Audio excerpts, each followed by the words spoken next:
Hello and welcome to Shape the System, where we find and tell the stories that help people to rethink the way the world works. We interview people from all over the world who are helping to change our systems for the better.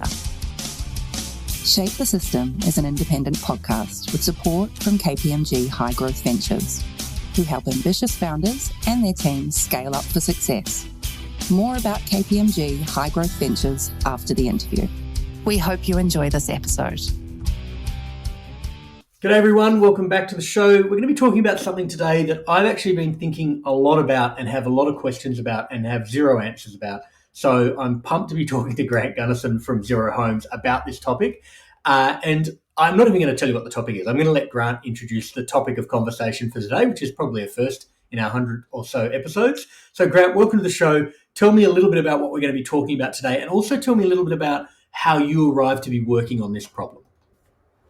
Cool. Thank you for having me on, Vincent. The topic of today is how do you solve the climate crisis in single-family homes? Our purview is the United States, but of course, this problem is pervasive across the world. So we can, talk about some of those other things, but our focus is in the U.S. here. All then just to say, let me back up for a second, introduce myself as well. I'm based in Colorado. Zero is about 4 years old. I originally grew up in Southern California into a general contracting business. So got an emotional and physical face full of what it's like to, do some of the hard work in homes. And then I also have a technology background. So spent many years in electronic software, building space systems and the like. And my role today is actually trying to bring some technology into a space that, historically has had challenges innovating and helping people be more productive to then solve, the climate challenge in housing. So maybe that's a little bit of a background here, but a lot of things revolve around technology, a lot of social challenges and helping homeowners through problems, and then ultimately trying to back into solving the climate problem. Yeah, beautiful. Okay, so landing us right in the space, we're going to be talking a lot about the electrification of homes. And so I probably want to, before we get into some of the detail of what you guys are doing and how you're doing it and solving some of that, both behaviorally and through technology, because there's some really interesting stuff in there. Let's just talk about that. And the US context is great. Everyone understands how big the US is. I don't know, 350, 400 million people, whatever it is. So let's break that down to single family homes and the energy footprint of those homes collectively, individually. Let's understand the size of the problem and the opportunity, and then we'll start to move from there. Yeah. So, I'll put it back in the climate context. And maybe before we just talk specifically about the climate lens, ultimately the problem we're solving for homeowners is not a climate problem.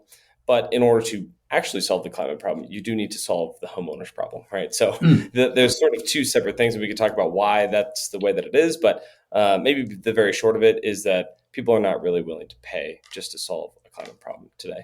That might change in the future. But anyways, all to say, just to size up the size of the challenge, about 1/5 of all of emissions today come from single-family homes in the U.S. That's really from their operational footprint.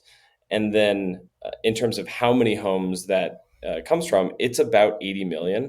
There's about 60 or so million that operate on top of fossil fuels, and then another 20 million or so that are all just electrically driven, but they still have emissions, of course, because they're using electrons that are produced not just by clean energy. So that's kind of the size of the challenge. And, that's a lot of homes, right? Yeah. I think when you understand what it takes to do one home or even one project in one home, you start to blow that up to, wow, I got to do 6 or 7 projects in a home. Of these. 80 million of those, and you go, my God, this is mind-boggling, right? And so, that is the level of ambition that we have as a business, is to go actually solve that grand challenge, if you will. And the way we do that is by helping one Miss Susan Jones at a time, right? And so it's very specific character persona.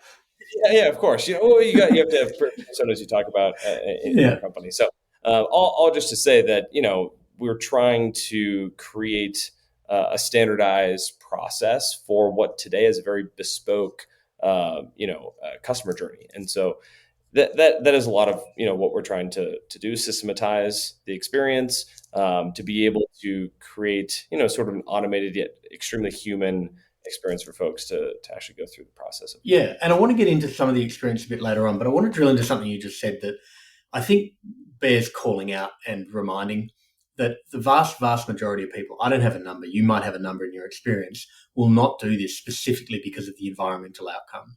And I believe that to be true as well, but I think there is a general thread in climate circles or in the industry more broadly that kind of doesn't want to believe that. Is this what you encounter kind of day to day in the work in the work that you're doing? Yeah, we have probably 4 customer problems that we are trying to generally help people address. The first is my bills are high, and this is a wallet issue. I'm trying to reduce the cost of my home. The second is a comfort challenge, and I'm uncomfortable for one of many reasons potentially. There's a broken appliance problem. Oh no, I'm about to have a comfort problem, or I actively have a comfort problem, but it's not so much a latent, I'm just kind of uncomfortable. Everything seems to be working. And then the last thing, I would just lovingly call this the climate warrior of I have a carbon problem that I'm trying to address, right? The number of people that fall into the climate warrior column is extremely thin. Definitely less than 5%. I mean, this might be their second or third priority, but it is rarely their number one priority. Interesting. And so, it is typically the other 3 issues that we're really solving, and we're trying to do that in a way that backs us into solving the climate problem. Yeah. So either I have a bill that's high, I'm not comfortable, or something broke. They're my motivations to take action. And in some respect, it's if I can solve that and also paint the bucket in number 4 while I'm there, I'm happy, and I prefer to do it that way. And so you're almost looking to get someone at a point of pain where they can make a better decision. Is that kind of where that sits? That's right. And the good news for us is that the products that will help us solve the climate challenge also happen to be the highest performing products on the market. So that, if that was not the case, this would be much harder than it actually is. The reality is we just need to educate folks on the value proposition of these new products. Often we're not even really telling the climate story in that, and people go, oh, wait, wow, I can have all these new amazing features in these products. Yeah, it might cost it has a different cost, certainly. Sometimes it's more, sometimes it's less, but there's perfect overlap in that. And so we don't, again, have to tell a climate story to every homeowner and go, oh, well, let's, convince them to do good for the environment. It's really around how can we make your home the most comfortable and, the highest performing. Often that is at the lowest operational cost. And is that I'm trying to understand what has led to this being true now. It probably wasn't true 20 years ago. Is it certain electricity costs have come down, or the efficiency of these things have come down, the technology's got better? Like, what's driving that? Yep, the technology certainly has gotten better. The boxes that we install definitely are higher performing than they used to be. I would say, generally speaking, electricity has been pretty inexpensive in the U.S. That might be changing now with data centers and so on and so forth. But I would say it's not so much a fuel cost component that's making that true, but it's really the boxes themselves that are just higher performing. Right. So And so you're getting better performance at lower cost. Right, just the scale issue. There's more people building heat pumps and building more of them, and so it's just an economy of scale around manufacturing that has made it so you can get a better heat pump for less money than you could 20 years ago. Well, that's part of it, but there's actually been some real innovation in the actual architecture of the boxes at the same time. So there's a little bit of both for sure. And there's even more performance to be had in designing better and better heat pumps. So I think we'll continue to see performance increase from the box itself, and then there's design at the home that can provide some optimization in addition to maybe utility prices as well. So a few different cars that are driving this. I think about this in the context of, say, cars, where a car burning petrol, at some point its performance is tapping out because you're doing a fundamentally the same chemical reaction, which is setting fire to petrol. But in batteries, for example, the battery chemistry has been progressing such that the battery that you had today is a lot better than the one from 10 years ago, not because of economies of scale solely, but also because there's new battery chemistry. Is that kind of the parallel that's happening here? Yeah, I mean, we've had 100 years to optimize gasoline engines, Right. right? We've We're had done. 20 years. I mean, and amazingly, there are still higher performing gasoline engines coming to market. Which is amazing to me. There's still performance to be had there. Part of that is materials, part of it is better computer technology that enables us to design better. But all just to say, we've mostly optimized out every bit of performance in a gasoline engine because we're so far down the learning curve. We're so early still in battery technology and a lot of these other things that there's still quite a bit of optimization yet to be had. And so, And I think we'll see still significant performance increases in the next couple of decades. It'll probably start to slow down quite a bit got after it. that. But And so there's two other parts of this before I want to move into some of the solution, and they're both around kind of barriers and impact. So you talked about kind of the four motivations that people might have. I think if you look at an adoption curve, and I'm just going to use home electrification as kind of the bucket for all of this, if that's okay. That'd be a sure, fair kind of bucket to put in. So if you've got a group of people who've already moved on home electrification, they were always going to move. They're motivated for all four of those buckets or whatever happened. Like for the longer tail or the bigger kind of majority that have to move now to get to 60 million households that are all electrified. Like what are the barriers and the motivations that you're seeing the most of, and what's changing that at the moment? yeah. Well, I mean, here's kind of a fun couple of stats, which is, cars are good for about 20 years, maybe a little bit less, maybe a little bit more, kind of depending on the car owner's appetite. Homes are in a completely different category. Their lifespans are 250 years. Now, every system inside of that home might have an individually lower, lifespan, but on the whole, if you go to the East Coast of the U.S., there's a lot of homes that people are living in that were built in the late 1800s, right? And so, all just to say that we have a very different challenge in that you cannot build your way out of the climate crisis like you can in vehicles by just building new vehicles, right? You have to go back in and fix the old houses, right? One component at a time. Right, And so right, this is a very, very like different lens that you have to sort of take on the space and going, wow, unfortunately, we have to go fix all the old clunkers right. as opposed to just building new, sexy green buildings or You're what right, have right, right. you. And the truth is, it's just work that people don't want to do, right? It is ugly, it is hard, it is not sexy work.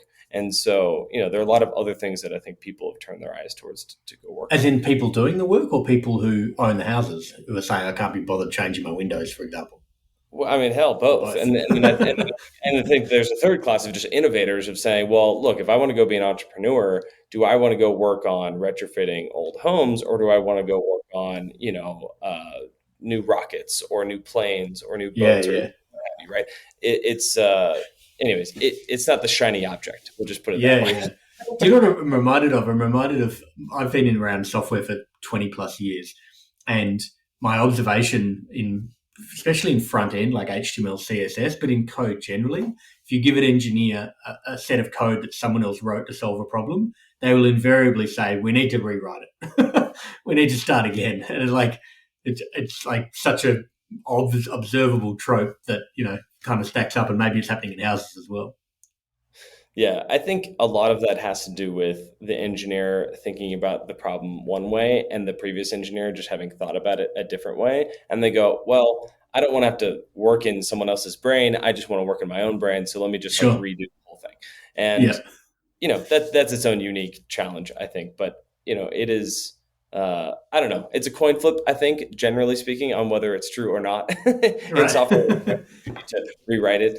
Sometimes certainly that is the case, but Yeah. anyways, And so let's shift gears then. Like, so you've got someone who's a household and who has had something break. Let's say that's the motivation here, and they discover you. How? Let me know how they come across you in the first place.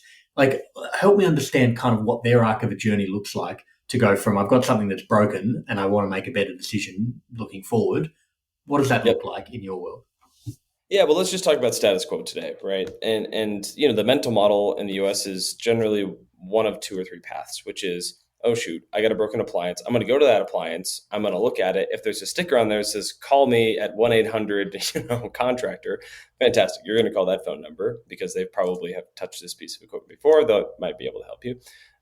So a lot of contractors will put stickers on the appliances. Second would be, oh no, I don't know or have access to a contractor. So I'm going to go to Google and go, that contractor near me. Or I'm going to phone a friend and say, hey, do you have a recommendation for me? Right. That's typically how they're trying to access a person to help them. And we have a very different door. Right. And so I'll just juxtapose the two quickly, which is great. I'm going to find a contractor. They're going to come over to my house. They're going to poke around, maybe do some diagnostics, and then say, hey, this is what I would recommend you do, which could be fixing the system. It could be replacing it, so on and so forth. If we're now in the replacement category, I can't fix it. The dollar amount of this problem has probably gone up by an order of magnitude, at which point homeowners going, oh, shoot, now I need to go get a few quotes because I don't know what it should cost. Is that really the right thing to do? And they're trying to solve for really four things, which is what's the right thing to do in this situation? What should that cost? And there's almost no pricing transparency in the ecosystem for a number of reasons, which we can get into. But all to say they're going to want to get multiple quotes. They're going to try to figure out who they can trust to actually get the work done well.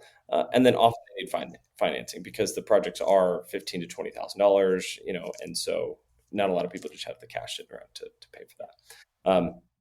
So all to say, they go through this journey of having several folks come over, they get some prices, they need to make a decision. At the point where they're ready to make a decision, they've probably burnt 10 to 15 hours of their time into hosting contractors, gathering information, and now they're ready to make a decision. Right. That's a lot of time and a lot of emotional energy to throw at this problem all of a sudden, all while you might have a broken appliance and an upset kid and so on and so forth. And so it's like, or tenant. I want to move fast, but I want to make a good decision, right? It's like really the motivation. And so, sure. The alternative path is to say, great, well, if you're now in a situation where you want to figure out what the right thing to do is, you can whip out your phone. You can take about 30 to 40 photos of your house, depending on the project, scan your home with your phone in about 15 minutes, and authorize your utility bills to be pulled. And then you can meet with one of our advisors online, and you can get pricing for up to 7 different projects. And so the difference is you can spend about 1 hour of your time total, and you can get pricing on several different projects, as opposed to having one person come over who can give you one price per project. And we're reducing the amount of time a homeowner needs to spend just gathering the right information by at least an order of magnitude, or more in some cases if they're trying to do multiple projects. And and then also we've spent a lot of time building some software to really provide high quality information, and so folks can get a consistently high quality experience getting the best of the best products. And that, of course, really helps, drives a lot of value in those conversations. To poke, the bear on contractors, but they're very busy and they don't have a lot of time to stay up with the latest and greatest. And also their business model doesn't really align with them staying up with the latest and greatest. So there's just some additional value to be had there. But we do really try to solve all four of those customer problems, which again is like what to do, what's it going to cost, who can install it properly, and then let's make sure they have funding. And so I want to drill into all of this because I'm trying to connect the dots. Like if someone pulls out the app and that's their starting point. Well, their starting point is I have a problem, but then they've discovered zero and they're like, all right, let's take action. Like, help me understand what that data is driving. Because like a real example, I've literally got a tenant who rang me on the weekend, my tenant, and she has a gas hot water heat system that's on the blink. It's not broken, but it's 30-second showers. It's not working for her. Fair enough. Yep. And I'm talking to a plumber who I know, and he's done work for me 3 years ago, and he's a reasonable human being. But he is not looking at my bills, taking photos of the house. I mean, he walked into the house and had a look, but he walked to the machine and said, here's what I've found from looking at the machine. What's that data powering? Like, why is that data? Yeah, so a lot of our process and a lot of what's in the app has been driven to help people purchase heat pump solutions, whether it's ducted or ductless or the like. And the design problem in heat pumps is quite challenging. if you want to take the bottoms up approach, which is the approach that we like to take, you need to know almost everything about that home. You need to know, the size and shape of it. We actually create a 3D model of the home with our software. From the photos? From a video walk through the house. Then we take about 40 photos of the house, label all the window types, all the materials. We get photos of the panel and the electrical infrastructure, and then we get photos of all the appliances and their labels, so we can pull together basically a one-to-one model of the entire home. And that then enables us to provide really high quality advice to homeowners on a broad set of projects. So it's not just heat pumps, but we can do water heaters and electrical upgrades, and weatherization are really the primary items. But we also then help people with ranges, and dryers if they're on gas. And what's a ranger, sir? Cooktop. Cooktop. Okay, range hood. Range hood. Sorry. And then in some cases we've done windows as well. So there's a pretty broad set of projects that we can help folks with. Maybe batteries at some point. But the point in that is saying that if you want to do a heat pump, you need to understand how much heating and cooling the house needs. In order to do that, you really need to understand not just the structure, where that structure is. You actually have to do some simulation and whatnot to understand that properly. So we're pulling in hundreds of inputs in order to have a really accurate version of the home, so that we can give people high quality advice. And the reason we've gone to such great lengths to capture that much information is that we're not just trying to solve for high quality output for the homeowner, but we've set another bar for ourselves, in that we need to set the contractor up for success that's going to go out to do that project, but we can't go there, right? Our team can't go there because, we're all in Colorado, but we want to help people around the country. And so in order to set that contractor up for success, there's a separate, quality bar that we need to meet, so that they know what they're up against before they get out to that house. And so we're trying to solve for two things, the price and the scope for a homeowner, so they can get comfortable and confident about what's going to happen in their house. But we also then need to enable the contractor to then be able to show up and be successful, again, without having to ever go to the house. And do you see a behavior where a contractor who's maybe come in and done a job through Xero turns around and says to clients who haven't come to Xero, please go and use Xero because I need this data to do my job properly? Is that happening, or do you think that will happen? Like, how's that looking? Yeah, so it happens in limited amounts. And the reason for that is we don't provide our software to contractors directly today. Sure. We only use it in-house. And we do have a couple of contractors that do send some of their clients to us. We will then, size quote all the projects, and then we'll send it back to them directly. So that's a little bit of a unique arrangement, a little bit because of the business model itself. But, that is a pretty nice way to just reflect that there is a lot of value for contractors in not having to go do the sales and marketing or the equipment ordering or any of the incentive paperwork. And we really want to help them go out in the field, be successful, driving revenue every day, as opposed to spending a bunch of their time doing things that just cost them money. Right. And not in their wheelhouse as well, right? Yeah, that's right. I mean, a lot of these contracting businesses are started because there's a really good tradesman that thinks that they should just be in business for themselves. Yeah. But then they quickly realize they have to be good at about 7 or 8 other things in order to really run a business. And the truth is that it's really complex. And so our goal is to really enable them to spend most of their time, if not the super majority of their time, actually doing the trade and not having to spend as much time focused on all of the other things that are needed in order to be successful in the field every day. Yeah. I mean, look, if I sort of get away from kind of the application of this, the idea that you provide someone with systems and brand and access to customers, even if it's not technically a franchise, is kind of the franchise playbook, and it's incredibly successful and incredibly scalable because you have a decentralized workforce who are highly motivated to solve in their own patch of earth. It's obviously geographically driven because it's homes that have to be in the one place, or overwhelmingly are in the one place. Have you thought, I mean, I know we're off on a tangent, but have you thought about taking the model out and making it so someone can run their own business but more connected to it in that way, like not as a franchise necessarily, but in a model where they can utilize the technology to run their entire business and to actually bring all their customers through it? Like, how are you thinking about that? Yeah, I mean, today we really want to be the front door for homeowners and saying that no matter where you're at, you can always talk to Zero. We can help you understand what the scope of work is, what to do in Yeah. your house. We can get you a good price, and then we'll get you connected to a vetted contractor, right? Yeah. Now, we're only active in 4 states in the US, and we have ambitions to be in a dozen or so within the next year. But you're right in saying that, Zero is probably not going to be the front door for everyone. Mm. And the problem we're trying to solve is very big, right? 60 million homes. Is Zero going to help 60 million individuals go through, Yeah. this It's a lot process? of call center stuff. What did you call them? Concierge specialists? What do we know the word? Yeah, we call them advisors, the folks Advisors. that, Yeah. that talk to homeowners. Yeah. And so, it's unlikely that we're going to, operationally help every single homeowner. So, yes, there's certainly some lofty goals to enable contractors to use these types of tools, but it's a little bit off on the horizon for us. We're really focused today around the marketplace model that we're building, really being the front door for homeowners.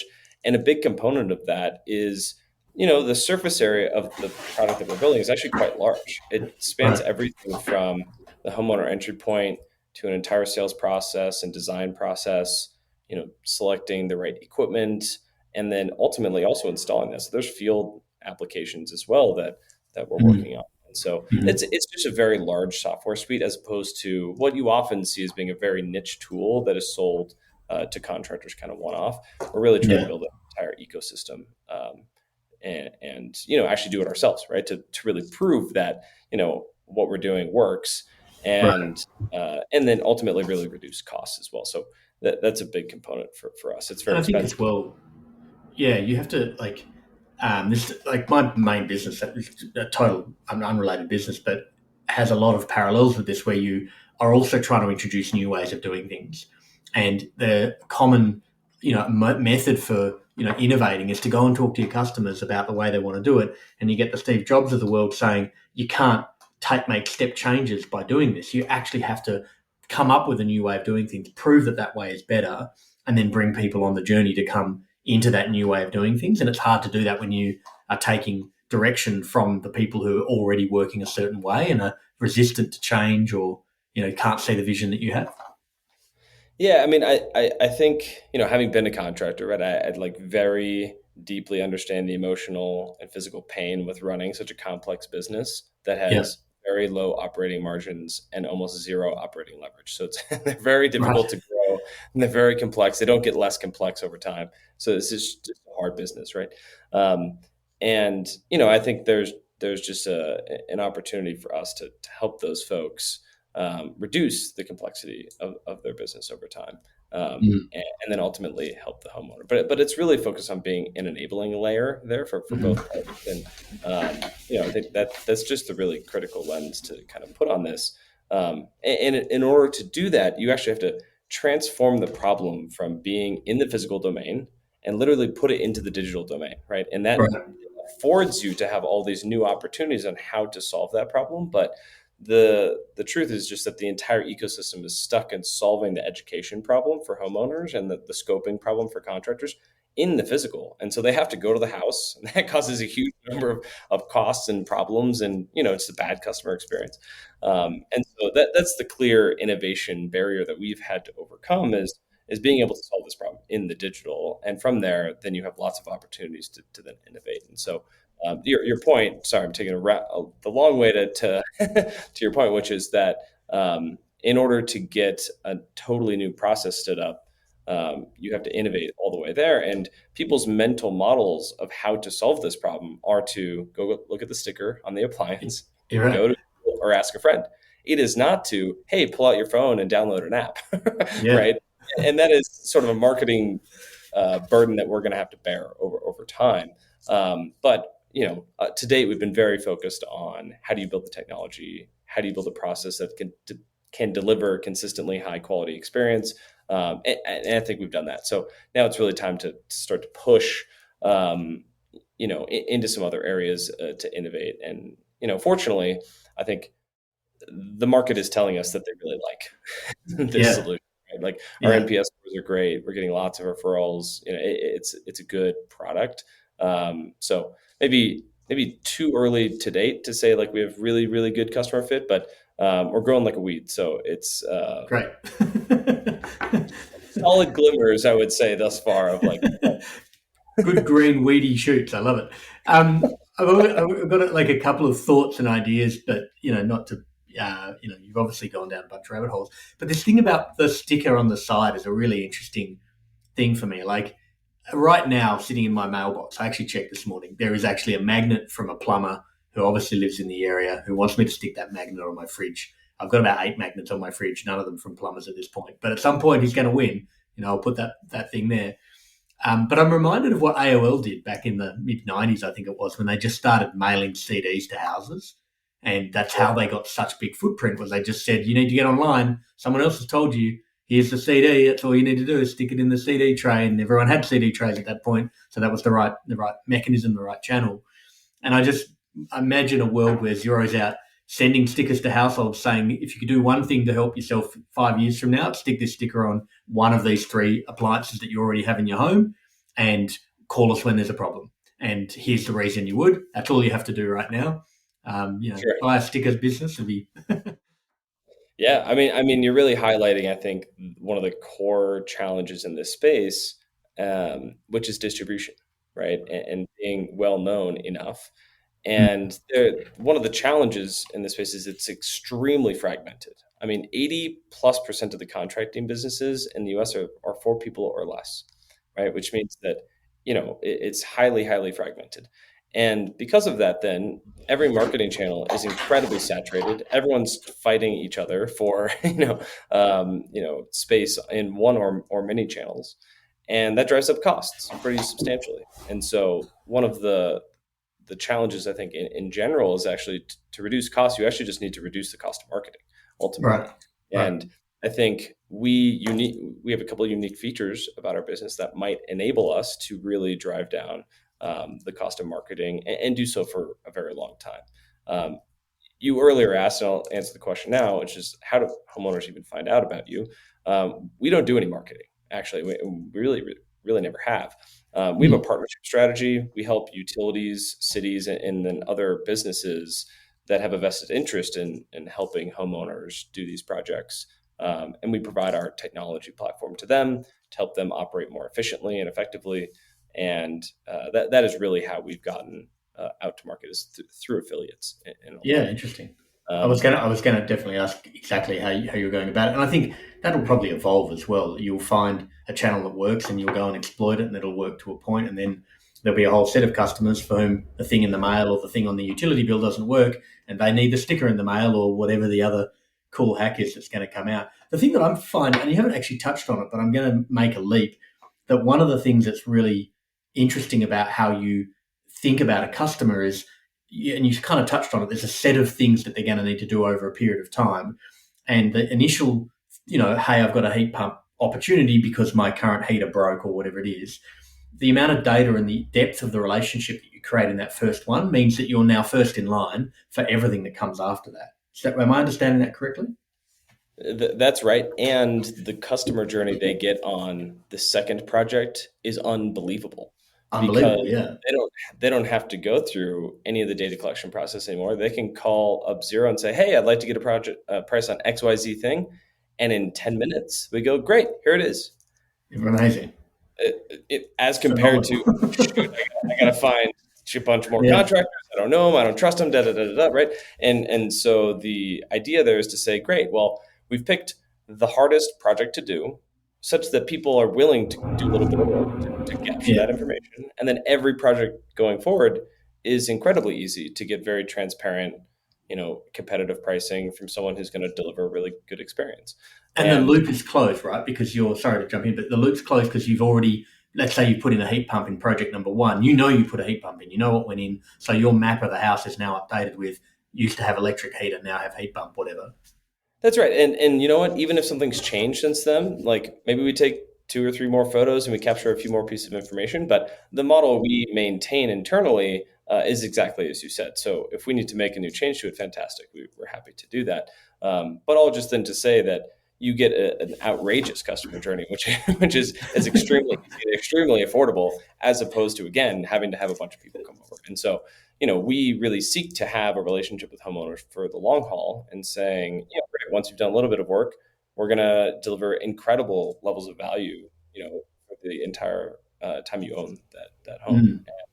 Mm. The goal then is to have, I don't know if this is the right phrasing, but like basically a digital sticker, right? And Yeah, I saying, was going to say. instead of running to any other appliance, you already know that Zero can help you with these things. You can whip out your phone, hit the Mayday button, and go, "Great, hey, like, help me Is understand there what's going literally on." a Mayday button? That's a that's a future thing that I want to put in the app. Is just like a Mayday. Oh man, the ship's going down. Please help. I love it. You should totally do Yeah, that. totally. And I mean, look, life's too short. You got to be a little silly, right? But all just to say, we really want to have that relationship. Of course, it's good for the business, but it can deliver unparalleled value for the homeowner. So that there's Yeah. just a nice, tight opportunity there for us. I mean, that's when great businesses are built, when something is compelling for all the stakeholders, the people who run, in this case, the marketplace yourselves, the people who are building on it in terms of contractors and installing, and are like, this is so much better. I much prefer when my customers come from this than just ring me up and say, you're one of 3 people I'm talking to, and you need to come over and build on this thing, and you have a 1 in 3 chance of getting it. And all I'm driven by is price, and you're not even thinking about the broader aspect. And then obviously for the homeowner, it's interesting with the thing on the app is an interesting one, because I think if you look at society 10 years ago when apps, maybe 15 years ago when apps were kind of in their heyday, everyone was happy to put an app on their phone for, excuse my language, pretty much anything. I was going to swear, but I'm not going to. Yeah. And that was the norm. I mean, if you think about apps, Apple's marketing strategy was an app for that. That was a normalized behavior. And the pendulum swung the other way, where if now you say to someone, hey, to access this service, you're going to need an app, people are like, there better be a really compelling reason why this thing needs to be an app. It can't just be a web-based app. But if you do have a really compelling reason to be there, it's amazing real estate. I'm a early small investor in a company here in Australia called Amber Electric. That is an electricity retailer who provides the wholesale price to the customer. And Cool. So you get the price changes every 30 minutes, which is a problem, but it means you get really cheap electricity for about 8 hours a day, and you've got people charging their electric cars and getting paid to do it. So it's an unbelievably compelling value prop, but you need to look at the energy price and get notifications on a regular basis. It just wouldn't work if it wasn't an app. But the net outcome of that is people who are customers have this thing on their phone, and they can easily show someone, look how I solved this problem. And so their word of mouth is unbelievably sticky as a result. So you're in this wonderful position as well, I'd say, to emulate that type of outcome. Yeah, and we've really focused to date. We're still in early business on enabling homeowners to digitize their home. That is really Right. the only use for the app. It's a one-time, great, we're going to help you through this project, but we have lofty ambitions to make that an entire ecosystem of, great, you're going to operate your home through the app, so on and so forth. There's going to be an entire world in there that's going to enable folks to have a good relationship with their home, and then ultimately be able to get access to someone that can help them with, basically any project they'd like to fulfill. Interesting. Okay, there's a whole rabbit hole thing we'll go down there. I've got a couple other questions relating to your current, focus. When I had a look through it, a lot of what I saw an emphasis on in terms of you talked about 6 or 7 things that you might need to do in the home.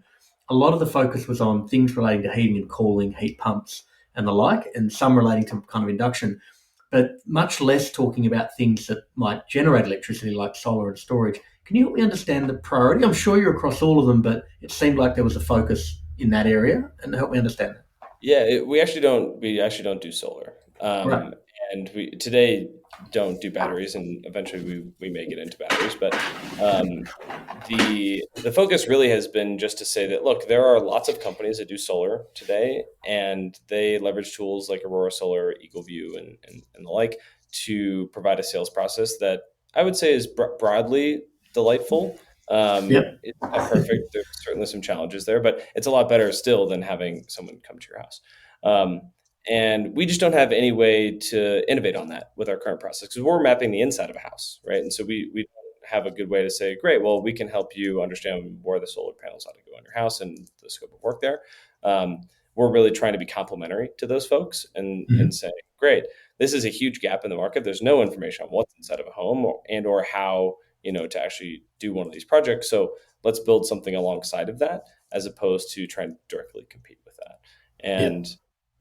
that's great, frankly. And that way we can be, pretty complementary to a lot of, what folks are doing in solar today, which is, it has been a very large industry in the U.S. Of course, with a lot of the recent changes, I think it's on the pretty rapid decline. But that sort of is what it is. But we're not trying to reinvent a wheel that already exists, I guess, maybe the short. Yeah. I mean, from your perspective, you see a much bigger gap and opportunity in these types of products that aren't been doing anywhere near as well and are nowhere near as saturated, and in some respects are a lot less along the curve of adoption. I mean, solar in Australia is like 2/3 of households or something ridiculous in terms of houses that could have it.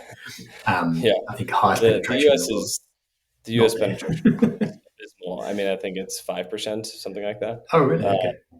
And that there's a lot of structural challenges for that. But one of the other things that is important to keep in mind is there's been just this huge, what folks lovingly call this the solar coaster in the U.S., driven off interest rates, driven off a number of different things.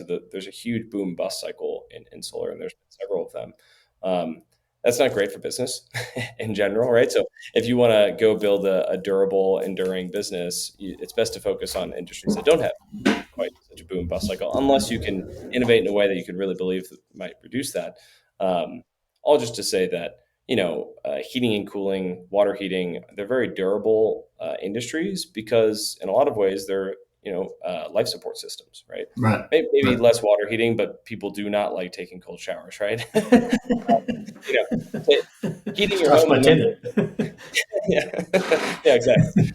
Heating your house in the middle of winter is, could be a matter of life and death. And so the Right. point being that people will spend on these appliances. It's sort of a requirement as opposed to a nice to have. Even air conditioning in a lot of ecosystems is a nice to have as opposed to a requirement. So that's another focus for us. Of course, also the climate aspect of that. There's a number of dimensions that we sort of look at that. But the gnarliest problem for sure in design is in the heating and cooling space. And we thought there's a great opportunity there and a huge gap in technology and experience to target that. Yeah, understood. And then you talked about kind of the 4 steps of this, and one of them was, well, the last one, I guess. Well, not the last one, but a big enabler was finance. How does that play into? Is it you, or is it you partnering? Is it an affiliate again? Like, how does the finance play into it all? Yeah, it's all partnering today. We don't make any money off the financing. We've not done any innovation there. Yeah. Maybe at some point we will provide financing directly, but there's a lot of complexity to that. And look, there's hundreds of people of organizations in the country that'll help a homeowner finance something. So again, we're not likely going to be any better at it than them. So let's just partner with them as opposed to trying to reinvent the wheel. Yeah, it's, again, I like think about kind of some of the examples that I've had exposure to here, and even in the US as well. And at some point in their growth trajectory, the financiers start knocking because they're like, we've got customers. There's a big bank here who has 6 million customers, which is a lot for Australia because we've only got 27 million people. And they're taking stakes in telcos and energy retailers and the like, specifically so they can say, if you go and get their energy using us as a banking customer, your economics will be different. We'll give you a different interest rate. We won't charge you these fees, whatever it is. And they're trying to create an ecosystem around their financial services customers. So I think there's an inevitable outcome for you, which is you're going to get close to finance. Well, yeah. And something I've learned in the past maybe 6 to 9 months is a lot about insurance. Right. And, the costs of that are going up precipitously in the US. And the sort of remarkable thing is that insurers know almost nothing about the homes they're insuring. Actually, they just underwrite it at a total portfolio basis and have really no idea what the individual home looks like. And so there's a really interesting opportunity there potentially to help create a new insurance product and saying, great, if you'd like this product, go ahead, scan your house. If we can collect just a small handful of data points, they can have much better underwriting models to support maybe much more affordable home insurance. And I'll just give one example of that, which is one of the largest losses insurers have in homes is when the water heater cracks and floods the house. If they could just understand one data point, which is the age of a home, the age of the water heater, they might go so far as to just pay for the replacement outright. And that's save themselves the hassle of a $40,000 flooding incident. That's right. And, of course, again, another way to maybe finance these projects is just to say, great, we could actually just wrap that right into your home insurance because it makes a lot of sense. We can give you a much better rate to replace some of these things. So there's sort of an interesting conversation there to be had at some point. We're not Yeah, really tackling that at the moment, but, just there's a lot of opportunity, again, when you transform all this information into a digital asset that you can right. leverage, deliver value Yeah. for owners.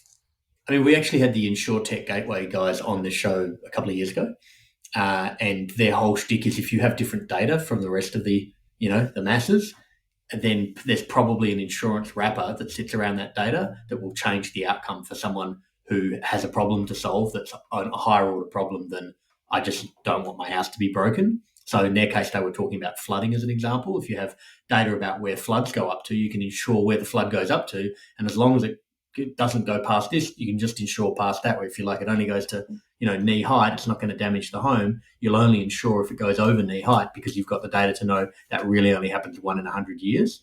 And just fascinating change to the insurance model. It's about half the cost of the insurance, but it insures you for the one that you're actually worried about, not the heavy rain that happened for 2 days that soaked your garden but didn't muck your house up.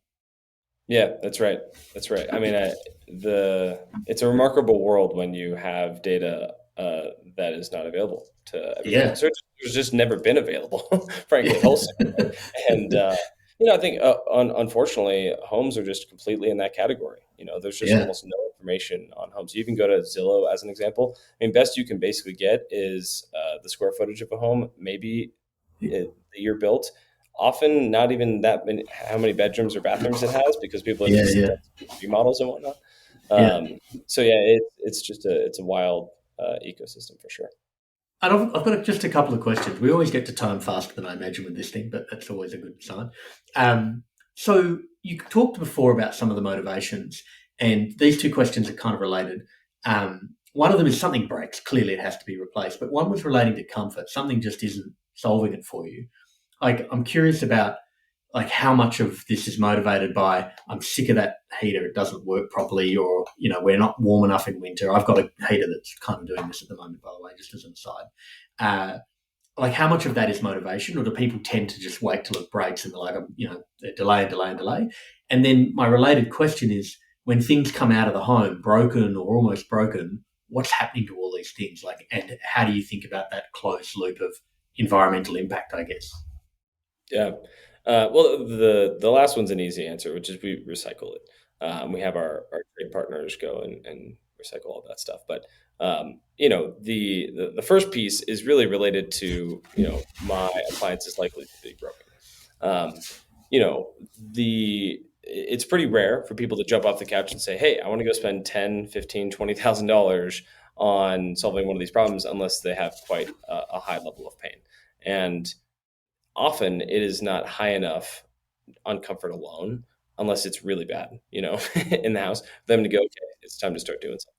And so often it's when, things are starting to get close to, I need to replace this thing. They're talking about, well, look, my house isn't actually that comfortable. So let's also try to solve that in the midst of replacing this appliance. And I'll give you a good example of this. There was a woman we helped. She lives in a very, very cold part of Colorado, gets down to negative 20F there. And Trying to work out what that is in Celsius, but I think it's about minus 20 as well. It's close to a crossover point at minus 30. Yeah, that's about right. Yeah, that's about right. She had a direct vented furnace. It wasn't working very well. The top floor of her home was so cold that she couldn't even go up there in the middle of winter. And she was quite motivated to replace that, but of course she didn't have the money. I mean, her annual income or her monthly income was like sub $2,000. And so the sort of remarkable thing is that both in a rural part of the country, there's very little access to help. There are very few contractors to help. So, we were able to help her get the information she needed on how to actually get a better system for her home. And because of one of the financing partners that we have and some of the local utility incentives, she got a new system that is going to heat her entire home year round. She paid nothing out of pocket for it, and it actually saves her money every month. She got infinite ROI and a system that is actually going to heat her. Right. And, that those are the types of things that are really like, get you up in the morning to go, okay, hey, like we have an opportunity to go actually really help people along the path to solving this massive, like very ambitious global climate crisis problem. Right. And, there's like real joy to deliver there, which is very cool. And often that is what you're seeing day to day because, emissions are so ethereal and whatnot, both to consumers and to us as a business that, what you often find is you're actually just solving real world problems for homeowners. And, if you do that enough times, you actually can go impact the climate problem along the way. Yeah, I love it. I mean, it's as much a human problem as it is a climate problem. And we're at a point in history where those two things, as you said right up front, are aligned and can produce both outcomes in the same breath. Probably as a closing question then, like just in terms of the road that's in front of you right now, like what's front of mind? What's the thing that you're focused on, seeing, or the next big milestone for you guys that you're really excited about? Yeah, I mean, I think we've really proven that what we built works. We delivered hundreds and hundreds of projects at this point, and we're really trying to, scale the solution. So we're in the midst of finishing a fundraise to have the capital to really try to blow the doors off of this thing. And I think we got a really good opportunity to make this maybe, if we're very successful, the primary way that people go to, get projects done in their homes and save people the time, the money, and the heartache of figuring out what to do. And if we can be the front door for homeowners, I think we have a huge opportunity to really change the way that, this is done in the U.S. And if we are very successful, then maybe we can, go beyond the borders of the U.S. as well. Amazing. Can't wait to see it. Just as a side note, we tend to interview people just as they hit an inflection point. It's happened at least, probably 1 in 3 times of the people we talk to, and I kind of get that vibe talking to you today. So really looking forward to seeing how it all progresses for you, and excited that you joined the show and really excited for what you guys are doing. So thank you again, Greg. Yeah, thank you. Yeah, we're having more fun than we ever have, and hopefully there's a lot more to be had.